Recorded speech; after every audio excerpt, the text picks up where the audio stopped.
Hello and welcome back to my channel. It's Nathan here. Hope you guys are having an awesome day. Alright, so it's been a long week, been working, been taking the kids to school, been in and out of the house, and unfortunately mud, dirt, and other foreign objects accumulate on our floors.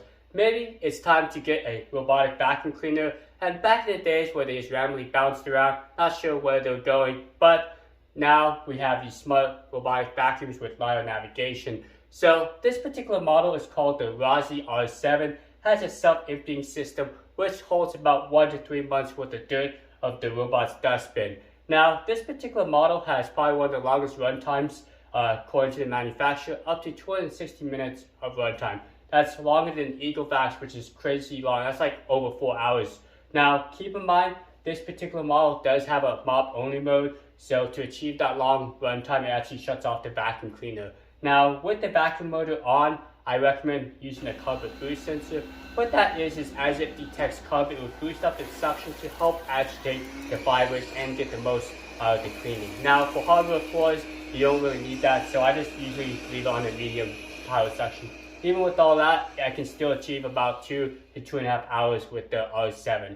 Alright, so this model has 3,000 pascals of suction, has a self-emptying. Like I said, holds about 1 to 3 months worth of dirt from the robot's dustbin, and you do have the option to empty out every time it goes back to clean, and you do have the option to tell it to empty every time it's done cleaning, or you have the option to wait 2 or 3 times, depending on how dirty your household is. Now, the R7 has a smart LiDAR system, which is this dome here, and it does have like this little click here, so as it's going around your house, it hits some low furniture, maybe under the couch, it will prevent that from getting itself wedged. So that's what that sensor is for. Okay, you also have a bumper here to help detect objects, but just from my experience with the R7, it did a pretty good job recognizing most objects. Now, smaller objects where the laser system cannot detect, it actually will just gently bump into it, and like for shoes, for example, just kind of push them out of the way. Doesn't cause any damage.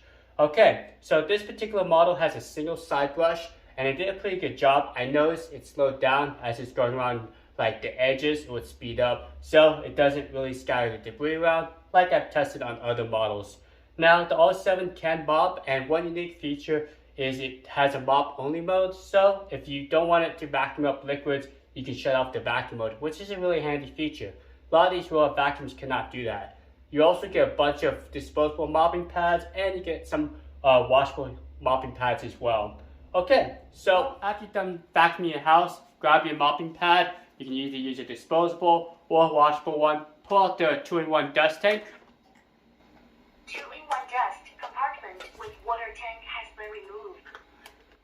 There's a little water tank up top here, which you can remove.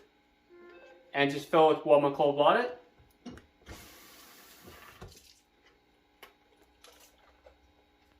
Install it back in the robot. 2-in-1 dust compartment with water tank has been installed. Here's your mopping plate. You can see you have some Velcro strips. Just place it on here. Line it up. And this plate will slide right underneath the back of the robot. Okay, so let's talk about if I recommend the R7 or not.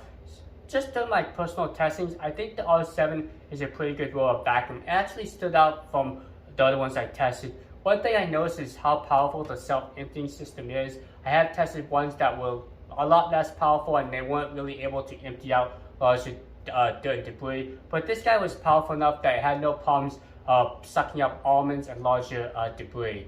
Now, you can hold about 1 to 3 months worth of dirt with the bag, and I do recommend emptying out the bag after it's full, just because over time the bag material breaks down and may leak the dirt into the atmosphere.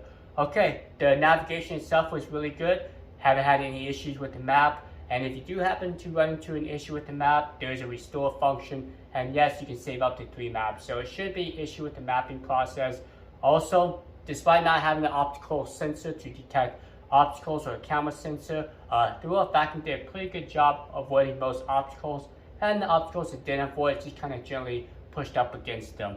Okay, so yes, I do recommend the R7. It's great for someone that wants it self-emptying, does want the smart mapping, having all that ability to tell it to clean a certain area or schedule it to clean a certain area. The R7 should do just fine. Also, since it has really long battery life, it can cover a really large area. And yes, these roll-off vacuums do have the recharge and resume, so covering a large home is an issue with the R7.